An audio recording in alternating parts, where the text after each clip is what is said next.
Why did no one listen when she had already seen the storm coming? The ridge was quiet, deceptively so, a line of broken limestone that rose like an ancient scar above the Afghan valley. Staff Sergeant Vex Callaway lay still among the rocks, her body molded to the earth as if she had been born from the dust itself. The morning wind was light, carrying only the faint smell of smoke from distant villages. She adjusted her cheek against the cold steel of her rifle, the Barrett M82A1, the only companion that never doubted her.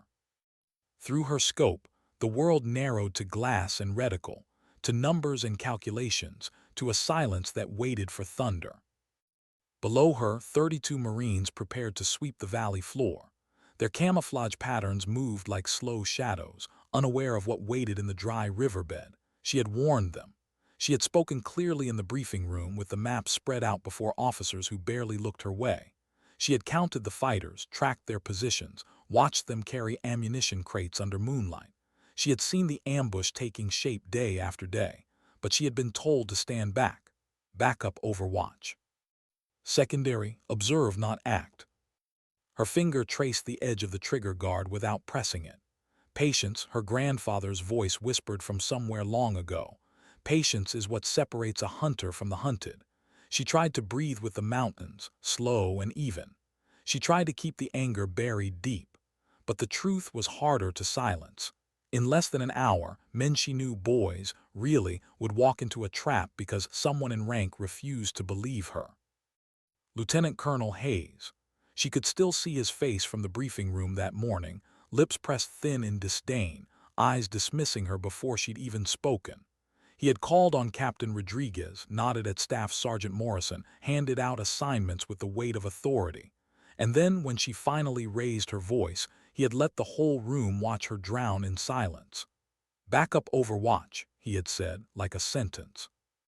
She remembered how the other Marines avoided her eyes afterward, shuffling papers, pretending not to notice. The memory burned.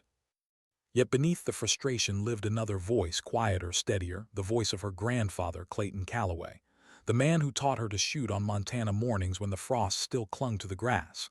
He had taught her that skill was only half of the fight. The other half was patience, discipline, the willingness to wait until no one else could see what you saw. He used to say, "Sometimes, kiddo, the mountain talks to those who listen. And when it does, you don't need anyone else to believe you. You'll know what to do." She had known since dawn that today was one of those days. Through her spotting scope, the valley revealed its secrets. Shadows in the riverbed, faint movement against the rocks, fighters dug in with AKs and RPKs, RPG teams tucked low, waiting. She could count at least 26, probably more hidden. Each one a threat angled perfectly at the Marines below, each one invisible from Morrison's position on the western ridge. Morrison was competent, yes, but his rifle couldn't reach this far. His line of sight was blind to the dead ground. He didn't know what she knew. But she knew, and she could already feel the weight of it pressing against her chest. She lowered the scope for a moment, closing her eyes. She pictured Sergeant Chen writing letters to his mother in the dim light of the barracks. She pictured Corporal Williams' shy smile in his photograph with a baby girl swaddled in his arms. She pictured Lance Corporal Murphy, who had once dragged her bleeding body through gunfire without hesitation. Faces, names, lives, not statistics, not disposable pieces on a map. If she said nothing, if she followed orders and stayed silent, they would die. A sound cracked faintly across the valley, not a gunshot, but the click of a radio from the insurgent line. She lifted her scope again, heart steady but sharp. A commander in black robes raised a handset to his mouth. The signal was coming. Her thumb brushed against the radio strapped to her vest. She had already tried once before. "Overwatch 2, requesting permission to engage," she had said minutes earlier, voice clear, coordinates precise. The response had been cold, clipped, negative. "Primary Overwatch has control." Captain Rodriguez's tone had carried the weight of hierarchy. Morrison first. Morrison always first. She swallowed, her throat dry. The order was clear, but so was the truth staring back at her through the glass. What was duty, really? Was it loyalty to a chain of command? or loyalty to the lives of the men in that valley. Her grandfather's words again, steady as heartbeat. Sometimes doing what's right means disobeying what's wrong. Her crosshairs settled on the commander's chest. The man's lips moved.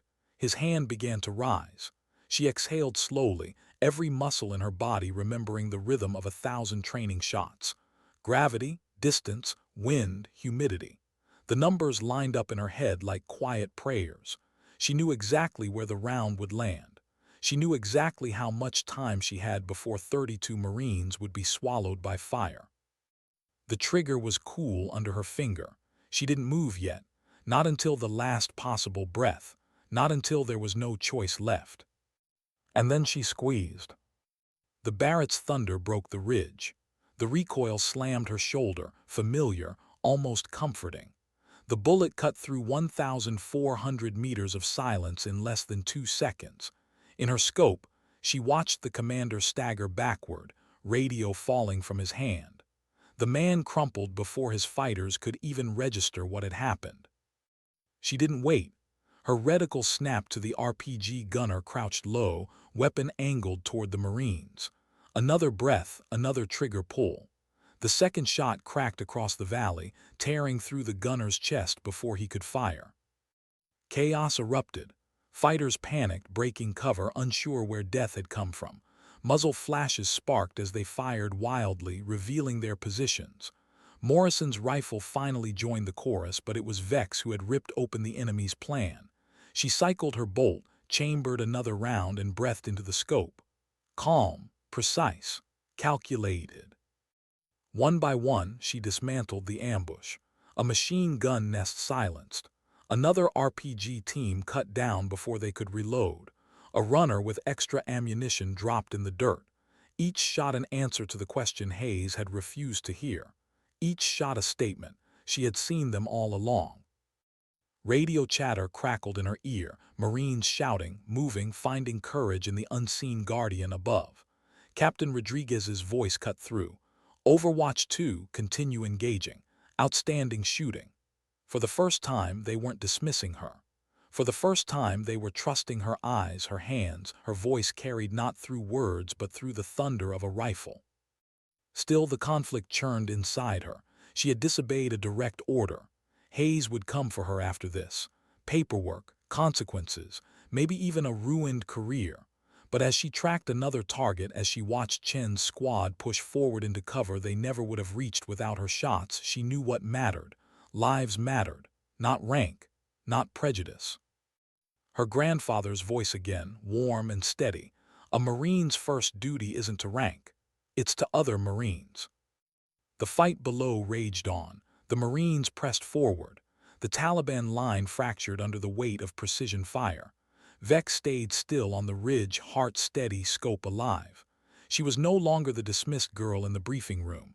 She was the ridge itself, silent, watchful, deadly, and the valley would remember her thunder. How many lives had just been measured by the pull of her finger? The valley was quiet again, but not silent. Echoes still hung in the air like fatting ghosts, the crack of rifles, the deep roar of her Barrett, the staccato bursts of machine guns now fallen mute. Vex Callaway's cheek remained pressed against the scope, though the immediate threat had passed. She scanned the ridgeline, the riverbed, the scattered bodies left in the wake of her fire. Movement still flickered here and there, but it was no longer coordinated. It was panic. Scattered fighters abandoning positions they had dug so carefully. The ambush that had been weeks in the making lay broken in the dust. Her breath fogged faintly against the eyepiece. She realized she hadn't exhaled fully in nearly a minute. Slowly, she pulled her face away, blinking against the sudden width of the world. Without the scope, the valley seemed too big, too raw. She lay still for a moment, letting the rifle rest against her chest, her heartbeat finally slowing enough to register what she had done. 18 shots, 16 confirmed hits, each one a decision, each one a life ended because she had chosen to disobey. The radio hissed in her ear. Voices overlapped, Marines securing the valley floor, calling for medics, reporting positions. Somewhere among the chaos, Captain Rodriguez's voice cut through again, calm but edged with urgency. Overwatch 2, maintain observation. Outstanding work up there. We're moving squads forward. Outstanding work. She almost laughed, though the sound caught in her throat. Outstanding. If only he knew what it had cost. If only he knew the weight pressing into her chest with every round she had fired. She knew the rifles of Morrison and the other Marines had contributed, but it was her decision, her defiance, that had torn the ambush apart. And now she had to live with that choice, and with the reckoning that would surely follow. The crunch of boots on gravel echoed faintly from her flank. She froze, hand instinctively tightening on the Barrett. Then a voice, low and familiar, called out over the ridge, "Clear left." It was Sergeant Holt, one of the forward scouts moving to link up. She relaxed, lowering her weapon slightly. Through the corner of her vision, she saw his helmet crest the rocks, his eyes scanning until they landed on her. "Jesus, Callaway," he muttered, sliding into cover beside her. His voice carried the mixture of awe and disbelief she had heard before from Marines who underestimated her. "That was you, wasn't it? Those shots. The guys were saying, 'Damn, I didn't think anyone could reach that far.'" She didn't answer right away. Instead, she peered through her scope one last time, confirming no more threats. "Targets neutralized," she said simply, her tone flat, professional, as though detachment might shield her from what lay underneath. Holt gave a short whistle. "Neutralized, yeah, you just saved the whole company. They're already talking about it on comms." He hesitated, his expression tightening. "Hayes isn't gonna like it, though." The words landed heavier than he intended. She knew they were true. Hayes's authority had been cut open on the valley floor. The man who dismissed her warnings, who sneered at the very idea of a female sniper leading Overwatch, had just been proven catastrophically wrong. And worse, his authority had been undermined by her choice to act against orders. Her radio crackled again, this time the voice she had expected all along. Lieutenant Colonel Hayes, sharp, controlled, but tinged with something she hadn't heard before, a grudging respect.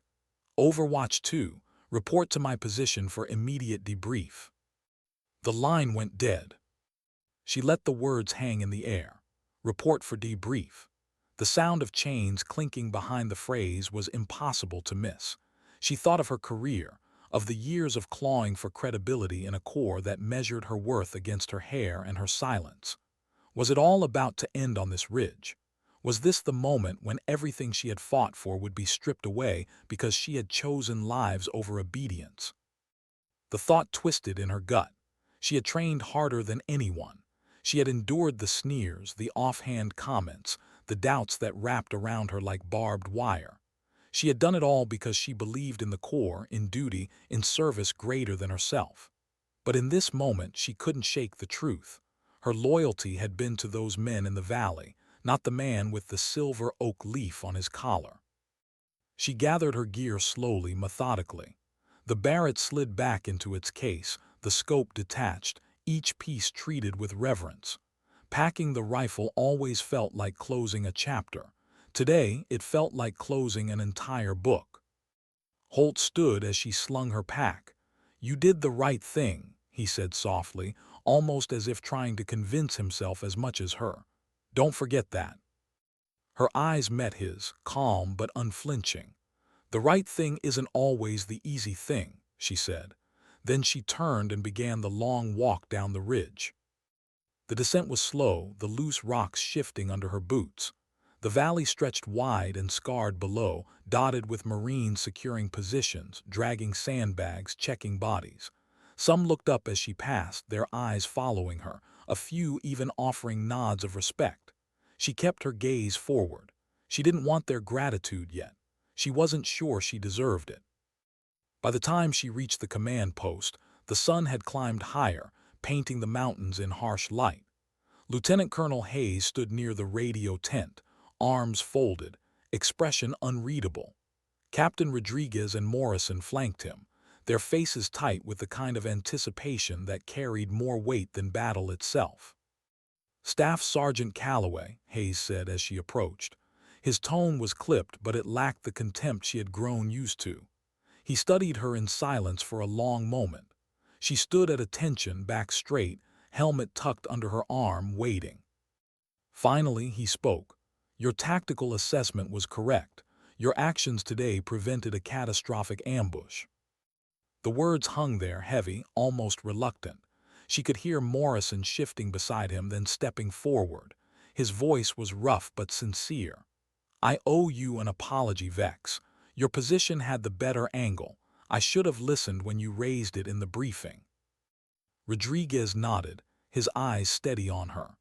Effective immediately, your primary overwatch for all future operations. Your input will be required in every planning session. For a moment she couldn't find her voice. She had expected reprimand, punishment, perhaps even the end of her career. Instead, she was being handed respect, authority, acknowledgement. It should have felt like victory. It should have filled her chest with pride. But all she felt was the lingering echo of each shot fired, each life taken, each face she had seen through her scope. And then came the moment she hadn't anticipated. The Marines of Bravo Company returned from the valley, their boots heavy with dust, their faces drawn but alive. Sergeant Chen was the first to approach, his young eyes steady as they met hers. We heard the chatter, he said quietly. We know what you did. Thank you. Behind him, Corporal Williams and Lance Corporal Murphy stood, nodding silently, the gratitude plain in their faces. She looked at them, each one a life that might have been lost if she had stayed silent. Her throat tightened, but she forced herself to swallow the weight. She gave a single nod in return, nothing more. As the Marines dispersed, Hayes turned back to her.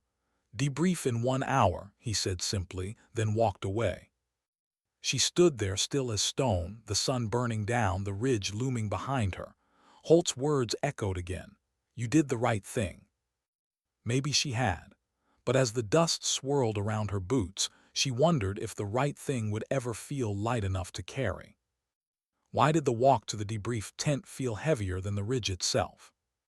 Staff Sergeant Vex Callaway adjusted the strap of her rifle case on her shoulder, her boots crunching against the gravel path that wound between sandbag walls and radio masts.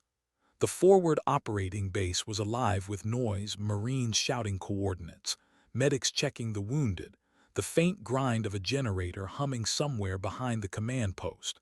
Yet all of it seemed muffled, like sound underwater. For Vex, the only sound that mattered was the echo of her Barrett still vibrating in her bones, each shot replaying in her mind like a ghost refusing to leave. When she reached the tent, the guard outside snapped to attention and motioned her in. She ducked through the flap and the world narrowed again. Inside, the air was thick with heat and the metallic scent of sweat. A folding table dominated the center, littered with maps, radios, and empty water bottles. Lieutenant Colonel Hayes stood at the head, arms crossed. Captain Rodriguez leaned against the table, his posture tense but open. Morrison sat to one side, helmet on the floor beside his boots, eyes flicking between them all. The flap closed behind her, silence. Hayes spoke first, his tone crisp but measured. Staff Sergeant Callaway, sit. She remained standing for a moment, spine rigid, before lowering herself into the metal chair across the table. The Barrett's case rested against her leg, a silent reminder of the line she had crossed. Hayes didn't look down at the maps. He kept his gaze fixed on her. You disobeyed a direct order. You engaged without authorization. Do you acknowledge that? Her jaw tightened. Yes, sir. Rodriguez shifted slightly, as if preparing to intervene, but Hayes held up a hand. And yet, he continued, his voice low, deliberate, those actions prevented Bravo Company from walking into a slaughter. That ambush would have destroyed us. Your firing positions were correct. Your calculations were flawless. You saw what we did not. The words cut in a strange way, half accusation, half reluctant concession. Rodriguez spoke then, his tone gentler. Sir, I recommend we acknowledge that Staff Sergeant Callaway's initiative saved lives today. We can't ignore the chain of command, but we also can't ignore the outcome. Morrison finally cleared his throat, his voice quiet but steady. She was right. I couldn't see half of what was happening from my position. If she hadn't taken the shots, we'd be bringing home body bags right now. I should have backed her in the briefing. He looked down at the floor, shame etched in his face. Vex remained silent, her eyes fixed on the table. Inside, her chest twisted with conflict. Their words sounded like vindication, but they didn't ease the weight she carried. For each life she had saved, another life had been ended. She could still see the faces through her scope, the Taliban commander collapsing, the RPG gunner dropping his weapon, the machine gunners silenced mid-burst. Men who had chosen their side, yes, but men nonetheless. She had extinguished them without hesitation. She had obeyed her own truth over orders. That truth had saved Marines, but at what cost to her soul? Hayes leaned forward, his voice sharper now. Understand this, Callaway. You will be commended for your accuracy and your courage, but if every Marine decides when to follow orders and when to ignore them, chaos follows. You acted on instinct. This time it worked. Next time it could lead to disaster. Her eyes flicked up to his. Sir, with respect, it wasn't instinct. It was observation, hours of it. I had the information. I made the call. The words surprised even her, firm and unyielding. She had never challenged him so directly. The tent seemed to tighten around them. Hayes studied her, his jaw working, but he didn't immediately respond. Rodriguez broke the silence. Sir, we can't ignore the prejudice that influenced the briefing. She presented her intel. We dismissed it. That's on us, not her. The chain of command works only when we're willing to listen to every voice at the table. The weight of the statement lingered. Hayes's eyes narrowed slightly, but he said nothing. The debrief shifted to formalities, then casualty reports, enemy assessments, supply notes. But Vex's mind drifted, her focus blurring at the edges. She heard numbers, times, coordinates, but they floated past like leaves on a stream. All she could think of was the moment her finger tightened on the trigger, the breath she had released into the wind, the silence that followed after each thunderous shot. When the meeting finally ended, Hayes dismissed them with a curt, "We'll reconvene at 600. Dismissed. Outside, the sun had begun to dip, casting the valley in long shadows. The air cooled, though her body still felt flushed with tension. She walked past clusters of Marines cleaning their rifles, laughing in short bursts, trying to shake off the adrenaline of the morning. A few looked up as she passed. Some gave small nods. Others simply watched her, their expressions unreadable. She made her way to her bunk, a narrow cot tucked into a corner of the barracks. The rifle case leaned against the wall beside her, a silent sentinel. She sat on the edge of the bed, elbows on her knees, head bowed. For the first time that day, the silence pressed too hard. She thought of Montana, of mornings on her grandfather's ranch. She could almost smell the pine, hear the crunch of frost under boots, feel the weight of the Winchester in her hands. Her grandfather's voice drifted back. Every bullet carries two truths, kiddo. The life you save and the life you take. Don't ever forget either. Her throat tightened. She pressed her palms together, fighting the tremor in her hands. She had saved 32 Marines today, but she had taken 16 men from the earth, men who would never see another dawn. Did the scales balance, or did they ever? A soft knock on the metal frame of the bunk drew her back.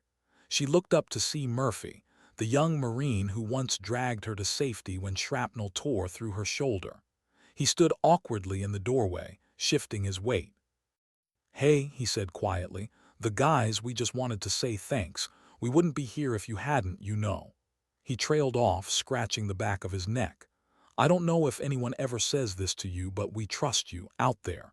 Even if the brass doesn't, we do." The words struck something deep.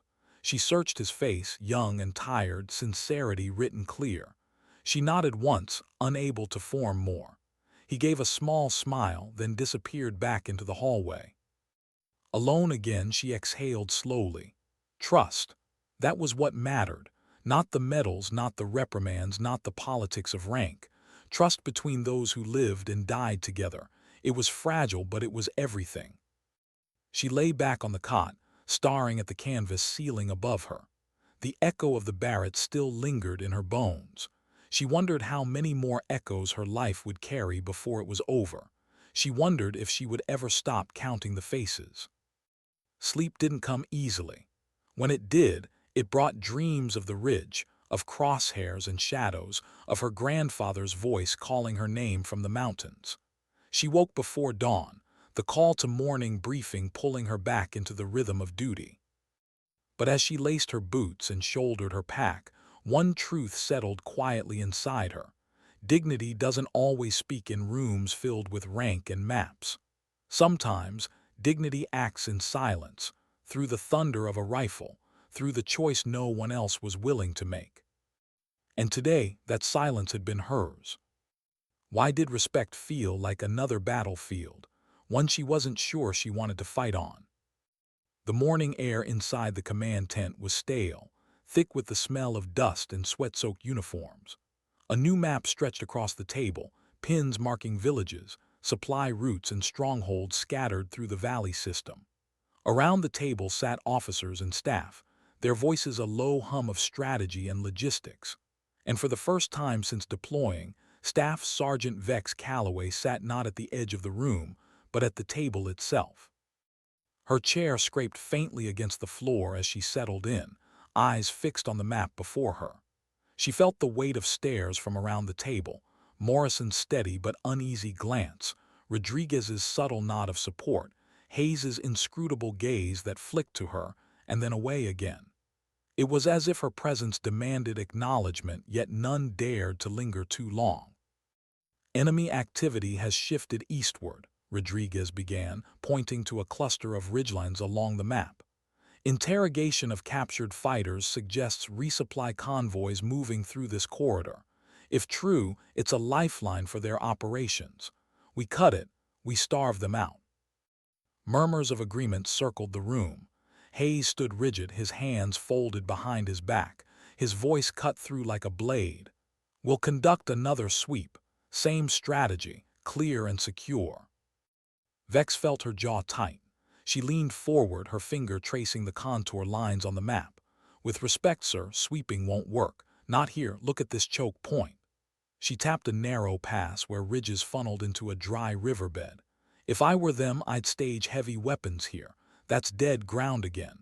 Anyone walking through will be exposed.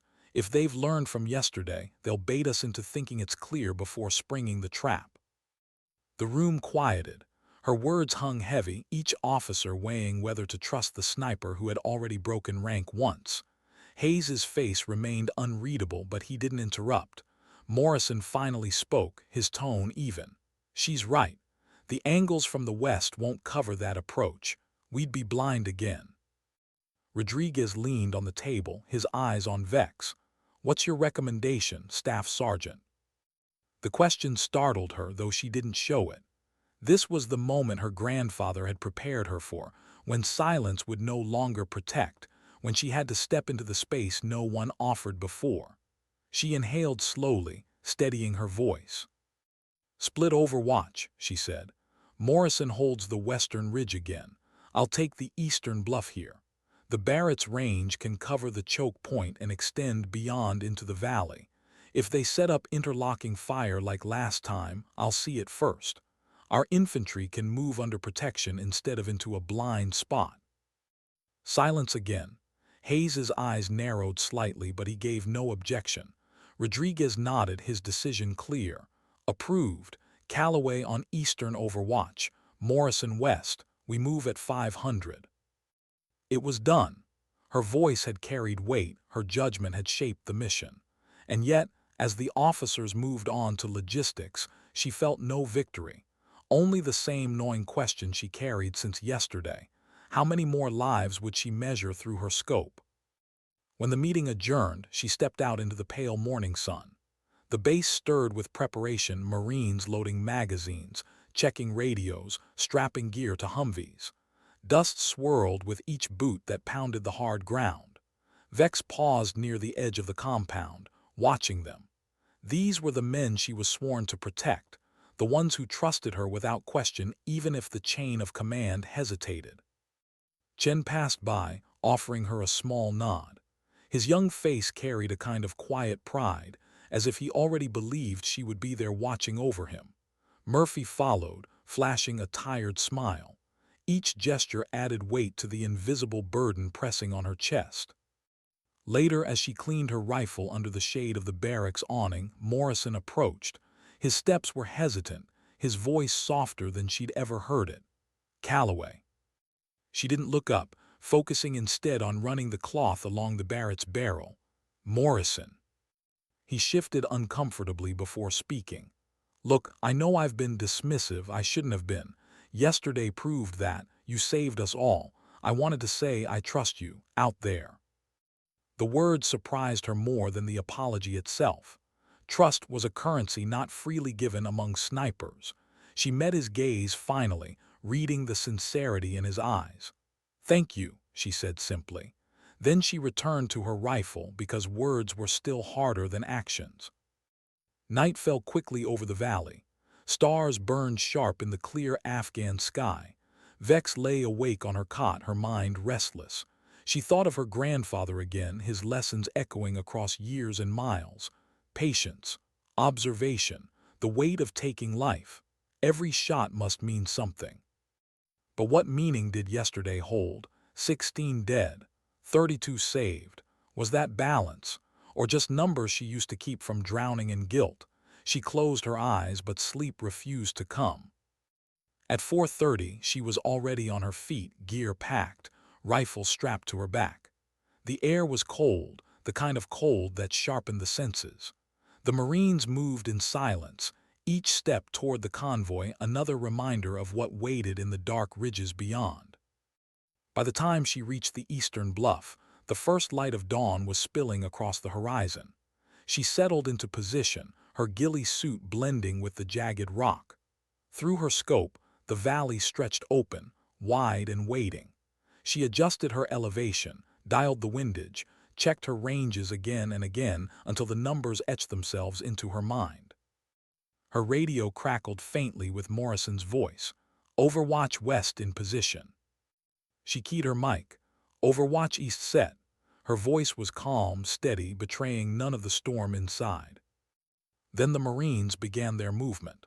32 shadows again, threading their way into the valley, each step a gamble against fate.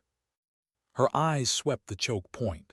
Empty, still, too still. She waited, every muscle locked, every sense sharpened. Minutes passed like hours, then faintly a flicker of movement. A figure crawling through the brush, no more than a shadow. Then another. Then the glint of metal catching the sun. Her heart beat once heavy, twice, then settled into the rhythm she knew best. Her finger brushed the trigger. But she didn't fire, not yet. She waited. Patience, her grandfather's voice reminded her. Wait until the truth reveals itself. And in the silence of the ridge, the truth was beginning to rise. How long could she hold her finger against the trigger before doubt became unbearable? The valley lay still, hushed in that false calm that comes before the first gunshot. Staff Sergeant Vex Callaway kept her cheek pressed to the stock, her crosshairs sweeping across shadows that moved like whispers through the rocks. Her breathing slowed, every exhale measured, her body locked into the earth as if she were part of it. She had already counted 6 insurgents, maybe more, concealed in dead ground. They shifted in silence, waiting for the perfect moment. Below, the Marines continued their cautious advance. Boots crunched softly against the gravel bed. Radios clicked. Rodriguez's voice gave low commands. From her angle, their silhouettes looked small against the vast walls of stone, fragile pieces of humanity walking straight toward the trap she had predicted. Her hand tightened on the trigger, but still she held. Patience was the only weapon she had sharper than the Barrett itself. If she fired too soon, the valley would ignite before the Marines were ready. If she waited too long, the valley would consume them whole. Through the glass of her scope, she tracked one fighter adjusting the bipod of an RPK machine gun.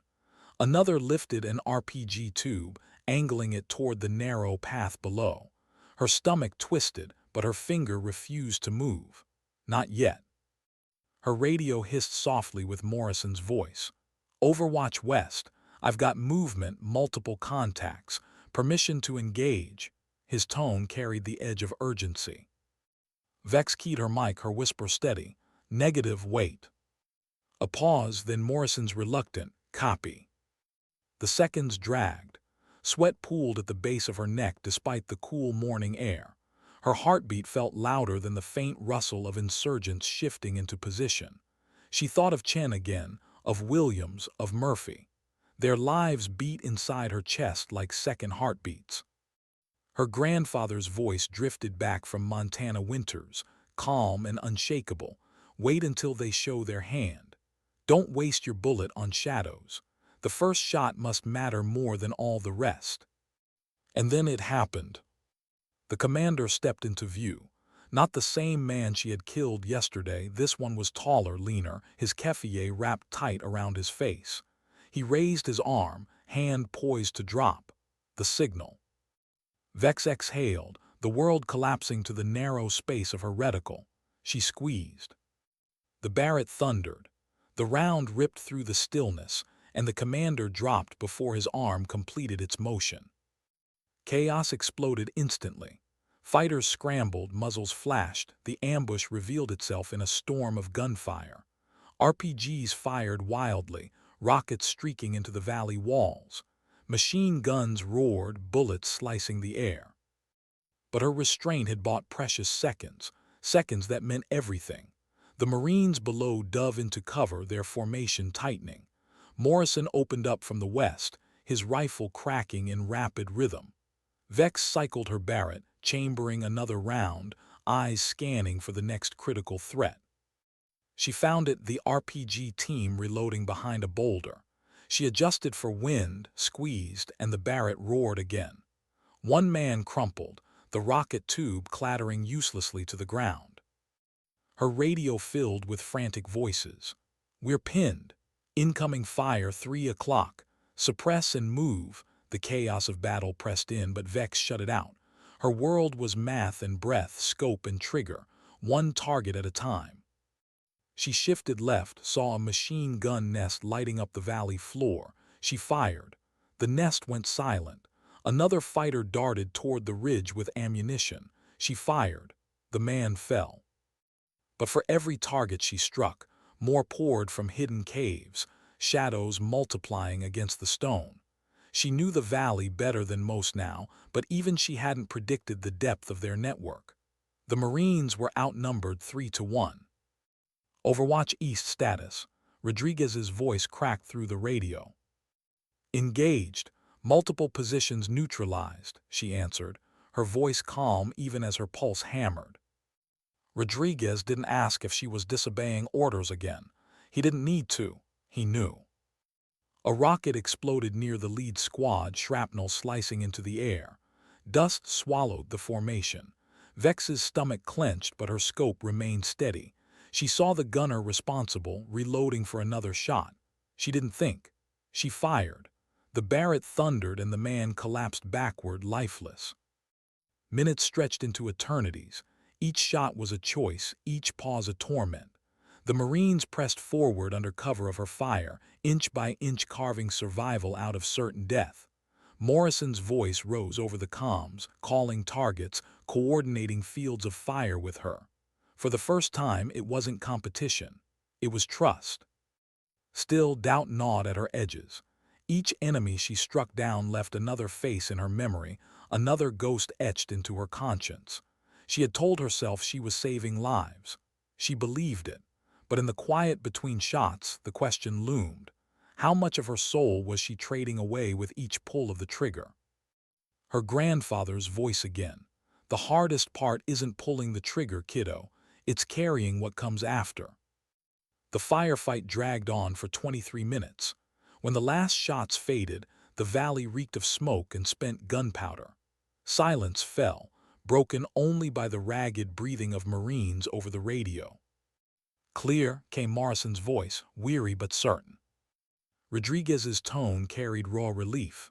All squads accounted for, casualties light, outstanding overwatch. He paused. Both of you. Vex exhaled slowly, lowering her rifle at last. Her muscles trembled from the strain of holding so still, her eyes burned from the scope's glass. She rested her forehead against the cool rock, letting the silence seep in.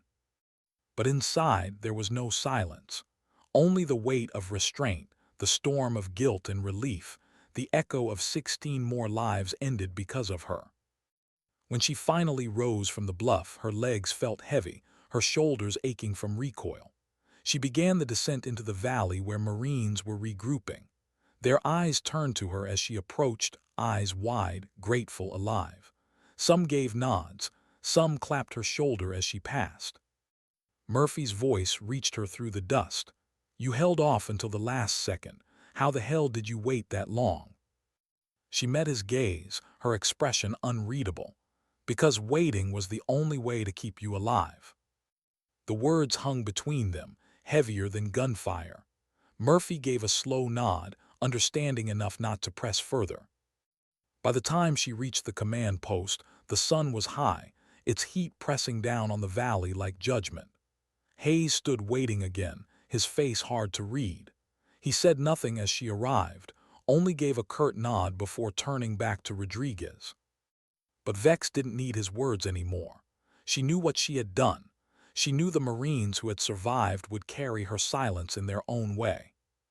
And as she set her Barrett down to clean once more, she whispered to herself, barely audible even in the stillness, "Patience saves more lives than bullets."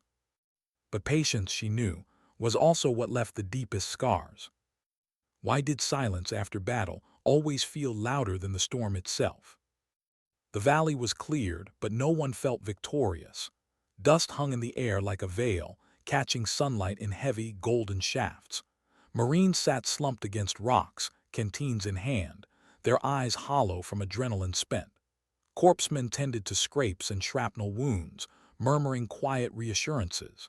Even the hum of radios seemed subdued, as though the very frequencies respected the gravity of what had just been survived. From her perch on the bluff, Staff Sergeant Vex Callaway finally rose. Her muscles protested, stiff from hours of tension. The Barrett felt heavier than usual as she slung it across her back, each ounce another reminder of the choices she had made. Her boots found the path downward, each step grinding loose pebbles that skittered into the silence. When she reached the valley floor, Marines turned to watch her. Some nodded, others clapped her shoulder, a few simply stared in quiet awe. None of them needed to speak, their eyes said it all. She had been their shield. She had been the difference between living and dying. But with every grateful glance, Vex felt the ghosts press closer. The faces of the men she had seen through her scope lingered at the edges of her vision. The commander whose hand never dropped, the gunner bent over his bipod, the runner who never delivered his ammunition. She blinked hard, but they didn't leave.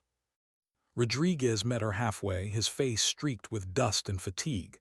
"Hell of a job," he said simply. His voice was low, almost reverent.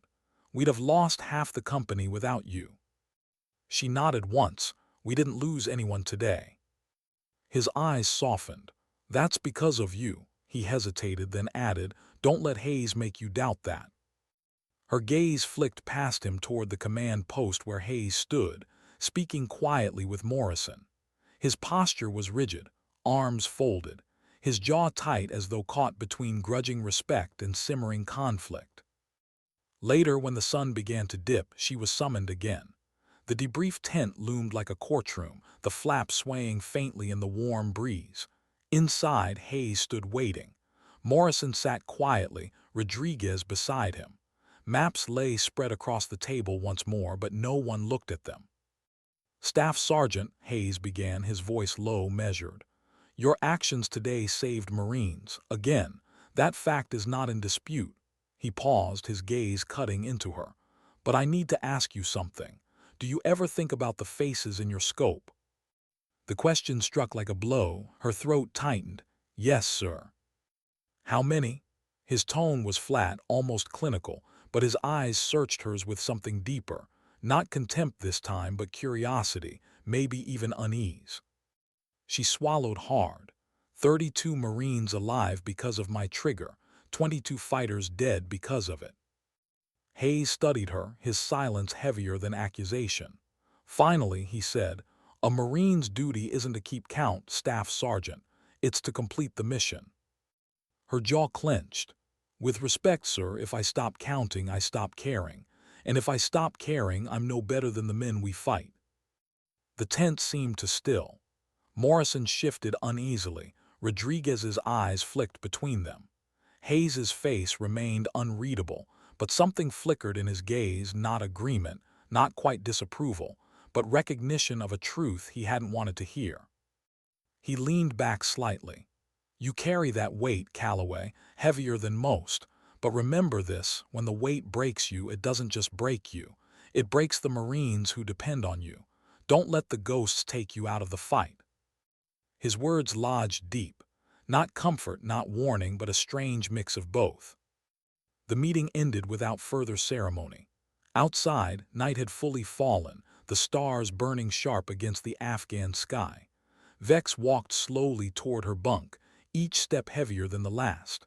The camp buzzed with low chatter, but she moved through it like a shadow. Inside her barracks, she sat on her cot, rifle case leaning against the wall.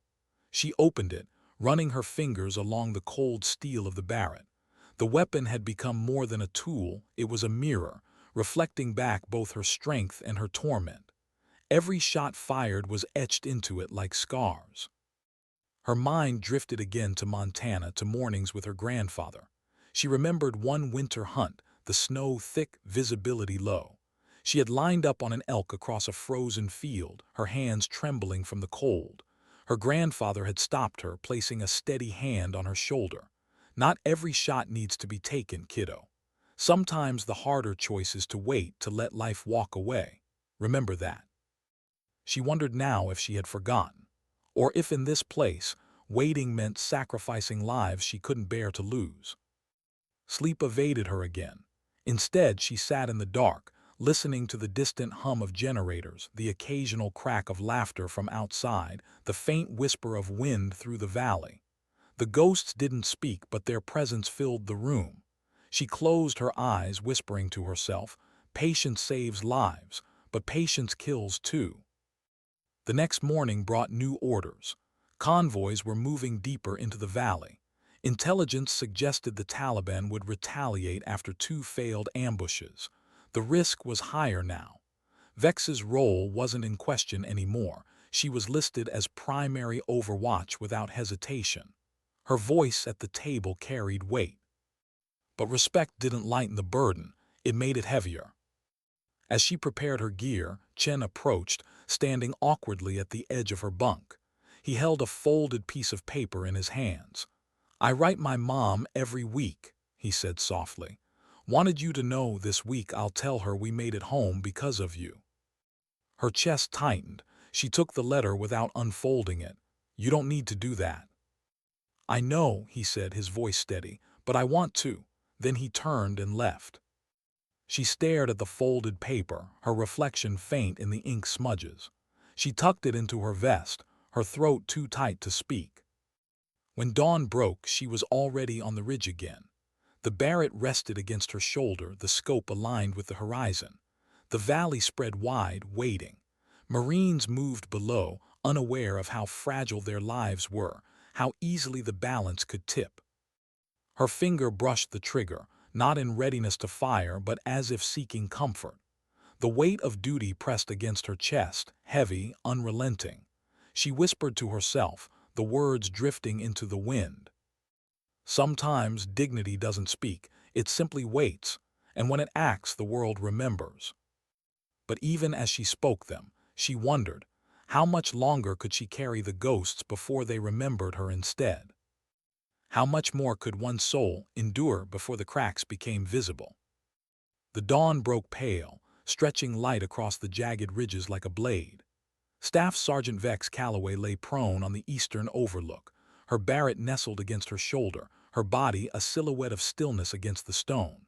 She had been in position since 4:30, her scope sweeping across the valley, her ears tuned to every faint whisper of wind. But the quiet this morning wasn't calm. It was charged, tense, like the pause before a storm that knew exactly where it would break. Below, Bravo Company moved in staggered formation, cautious but steady.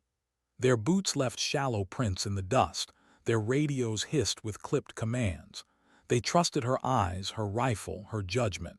Every step they took was in faith that if danger appeared, she would see it first. That trust pressed heavy. She adjusted the elevation turret on her scope, her breath fogging faintly against the glass. She had already spotted unusual movement, not the scattered insurgents of before, but something more deliberate. Two figures positioned on opposite ridges, their heads low, glass glinting in the sun. Spotters. She knew the signs. The Taliban had learned. They weren't sending cannon fodder this time. They were sending professionals. Her pulse steadied. She marked their positions mentally, calculating ranges, wind, terrain. She waited. Minutes passed. Then she saw it, a glint of long steel, the faint outline of a rifle barrel emerging from shadow. Her stomach tightened. Snipers. The Taliban had brought their own. Her radio cracked softly with Morrison's voice. "Overwatch West. I've got nothing in my sector. You see anything?" She keyed her mic, keeping her voice low. "Two possible sniper teams. North Ridge, East Ridge. Ranges 1250 and 1400. They're waiting." Silence followed. Then Rodriguez's voice, calm but tense. "Copy, Overwatch East. Can you neutralize?" She hesitated. She could take the shot, yes. But she knew the discipline of snipers. If she fired too soon, she'd reveal her position. The enemy would adjust, adapt, and there would be more. Patience was her weapon, but patience was also a gamble. Her grandfather's voice whispered again from Montana winters. "The first shot isn't just about hitting the target, kiddo. It's about deciding what you're willing to give away." She stayed still, watching, waiting. Then it happened. A crack split the silence. The round missed by less than a foot, striking the stone inches from Corporal Williams's squad below. Dust burst upward, the Marines diving instinctively into cover. Shouts echoed across the valley. The Taliban had fired first. Vex's scope snapped to the source. Her reticle settled over the faint silhouette of the shooter. She exhaled, squeezed, and the Barrett thundered. The enemy sniper crumpled backward, his rifle clattering against the rocks. But the second sniper remained hidden, biding his time. The duel had begun. The Marines below scrambled for better cover, Morrison's voice filling the comms with calm target calls. But Vex barely heard. Her focus narrowed to the eastern ridge, to every shadow, every glint of glass. She knew he was watching her as much as she was watching him. A memory cut through the haze. Camp Pendleton, the final stalk exercise at sniper school. Hours lying motionless, instructors scanning the field with binoculars, waiting for the slightest movement to betray her. She had passed then. She had been invisible, but this wasn't an exercise. This was survival. Her scope caught the faintest flicker, a shift of rock, the curve of a cheekbone against shadow. She fired. The Barrett roared, but the figure vanished. Miss. Her chest tightened. She adjusted, swept again. The silence stretched, broken only by distant gunfire from the valley floor. Then another crack. This one struck closer, the round sparking against her cover, fragments of stone stinging her cheek. She pressed lower, heart pounding but steady. He had her ranged now. One mistake, one breath too heavy, and she would never leave this ridge. Her radio buzzed. "Overwatch East, report." Rodriguez's voice was edged with urgency. "Engaged with enemy sniper," she replied, her tone flat, calm. "Working the angle." Inside, though, her mind churned. This wasn't just a duel of bullets.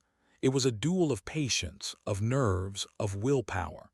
And for the first time, she felt the doubt creeping in, not whether she could outshoot him, but whether she could outlast herself. Her finger brushed the trigger, then stilled. She forced her breathing slower, remembering her grandfather's lessons. She thought of the frost, of waiting hours for elk to move, of the silence that had shaped her more than any bullet ever had. The glint came again, the scope of the enemy rifle catching a sliver of sun. She didn't hesitate this time. She fired. The round tore across the valley, and through her scope she saw the figure jerk backward, collapsing into the dust. Silence. Her body sagged against the rock, muscles trembling with the release of tension. She had won, but it didn't feel like victory. It felt like survival, and survival always carried ghosts. Below, the firefight continued. Insurgents poured from hidden positions, pressing hard against the Marines. Vex shifted her focus, her rifle booming again and again, striking down machine gunners, RPG teams, runners. Morrison called targets in coordination, their voices weaving through the comms like a rhythm. For the first time, it felt like a partnership, two Overwatch positions working as one. But even as the Marines pushed forward, even as the Taliban line broke, Vex felt the cracks widening inside her. The duel had left her shaken, not by the bullet that nearly killed her, but by the question it carved deeper into her chest. How many more ghosts could she carry before they swallowed her whole? When the battle finally ended, Rodriguez's voice filled the comms again. Valley secure, outstanding Overwatch, both sides. Vex lowered her rifle slowly, her cheeks stiff from hours pressed against the scope. She sat back, pulling her helmet off, the cool wind rushing against her damp skin. She closed her eyes for a moment, listening not to the praise, not to the silence of victory, but to the echo of her grandfather's voice. The first shot isn't the hardest, kiddo. The hardest is deciding which ghosts you can live with. She opened her eyes again, the ridge sprawling wide before her. The valley was theirs for now, but the question lingered, heavy, unrelenting. How many more ghosts would she have to invite into her silence before her silence broke? What happens when the battle outside ends, but the war inside refuses to quiet? The valley was theirs for now. Marines spread through the dust-choked ground, securing positions, collecting weapons, marking bodies for intel retrieval. The radio hummed with clipped confirmations, but the adrenaline had already drained from their voices. Survival had dulled into exhaustion. From her perch on the ridge, Staff Sergeant Vex Callaway watched it all with eyes that felt too heavy. The Barrett lay across her chest, silent now, its steel cooling against the morning wind. Her cheek was raw from the scope, her shoulder bruised deep from recoil. She had fired more rounds than she cared to count, though every face lingered in her memory. The snipers, the gunners, the nameless fighters who had looked one way a moment and the next were gone. She finally rose, every muscle stiff.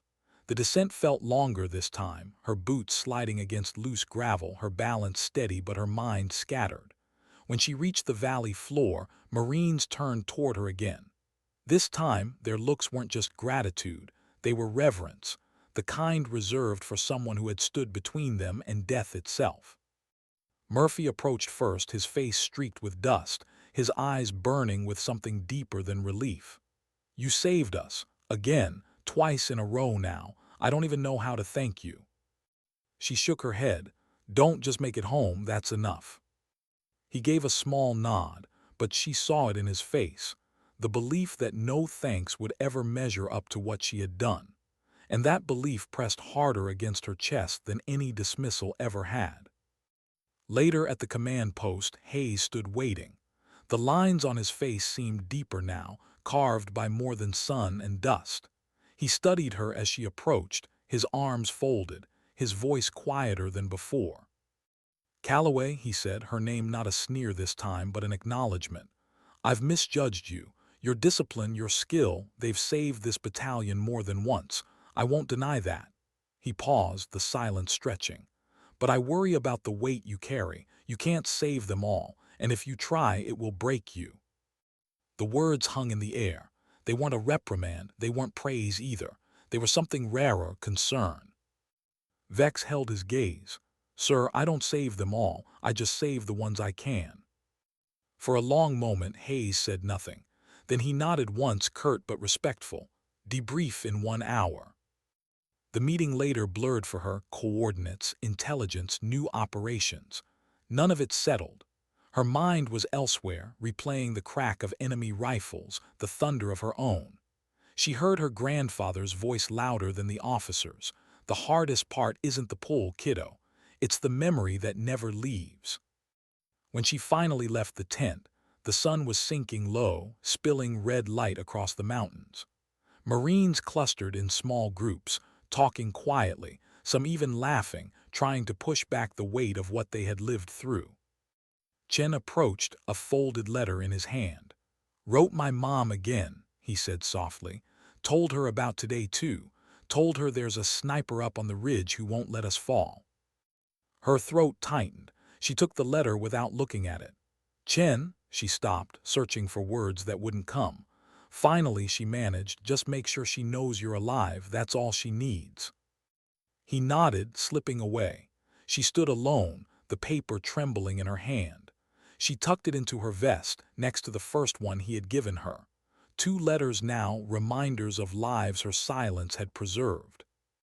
That night sleep refused her again. She lay on her cot, staring at the canvas above, the hum of the generator outside, the murmur of Marines drifting into uneasy dreams. Her hands twitched faintly, remembering the trigger, the recoil, the faces. She closed her eyes, but the darkness behind them was worse than the day. She rose before dawn, unable to stay still. She carried the Barrett outside, climbing to the edge of the compound where the land stretched open. She set the rifle down, not to fire, but to rest her hands against it. The wind whispered through the valley. Her grandfather's voice came with it, softer now, not instruction but comfort. "Sometimes dignity doesn't speak, kiddo, it just acts. And when it does, the world remembers, even if you wish it wouldn't." Tears stung her eyes, though she blinked them back. She had never cried in front of the men. She never would. But here, alone with the mountains, she let her shoulders sag. She let the weight of silence press down without resistance. When the first light broke the horizon, painting the sky in pale fire, she lifted her head. She wasn't healed. She wasn't free. But she was steady. And sometimes steady was all a Marine could ask of themselves. Later, as the battalion prepared for another operation, Marines passed her with nods, with brief smiles, with trust written plain on their faces. None of them spoke her name aloud. None needed to. She was the Ridge, the one who watched when no one else could, the one who acted when silence was no longer enough. And though the ghosts would follow her forever, she carried them not as chains, but as proof that she had chosen the lives she could save, over and over again. Sometimes dignity doesn't speak. Sometimes it simply acts. And on that ridge, with a thunderous rifle and a heart that refused to look away, Vex Callaway had acted. The Marines would remember, the valley would remember, and so would she for the rest of her life.